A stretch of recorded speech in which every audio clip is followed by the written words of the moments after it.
زه خپل رب څومره زیات شکر ادا کوم هغه کم دی. دغه ویډیو مقصد مو صرف او صرف دا د وړونو تقریبا 3-4 کاله مخکې دلته ما سره یو ښکلی ځوای. السلام علیکم ټولو وړونو ته د مو سید نجیب طرف نه سلام وي. امید کوم څه ښه وي. خدای نه دعا کوم چې ما څومره کاظمي چیریټي فاونډیشن مرګلي دي خدای په خپل حفظ امان کې لره. وړونو زه دې ټایم موجود یم پېښور کې. زه خپل رب څومره زیات شکر ادا کوم هغه کم دی. دغه ویډیو مقصد مو صرف او صرف دا د وړونو تقریبا 3-4 کاله مخکې دلته ما سره یو ښکلی ځوای څه نامه یې آصف جان وه. همدغه ځای کې دغه کینسر څه کوم مرض و هغه ډیګنوز شوی و.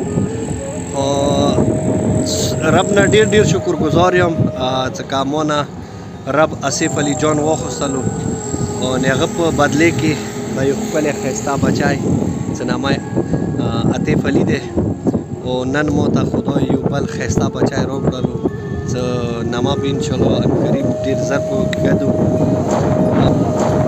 خو بس وړونو بیا د ټایم څه د ویډیو مقصد مو صرف او صرف دا دی چې هېڅ کله د خپل رحیم کریم خدای نعمتونه نا امید ما کېږئ او څه کوي رب هغه بهتر پوهېږي. ویرې هر کار خدای یو څه کوم کار کوي هغه کې د خدای یو حکمت وي. شکر الحمدلله شکر الحمدلله خدایه زه تا نه ډېر شکر ګزار یم څه ما ګناهګار باندې تا بیا ډېر کرم وکړلو. ما ته د یوه په بدلې کې 2 ښایسته بچي راکړلو. ربه ډېر شکر دی.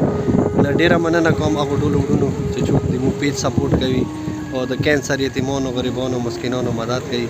خدای مو په خپل حفظ امان کې لره. هر قسم بیماری او رنځوریو نه محفوظ اوسئ. ډېره مننه وړونو. خوشحاله باد اوسئ. مهرباني. سلام علیکم.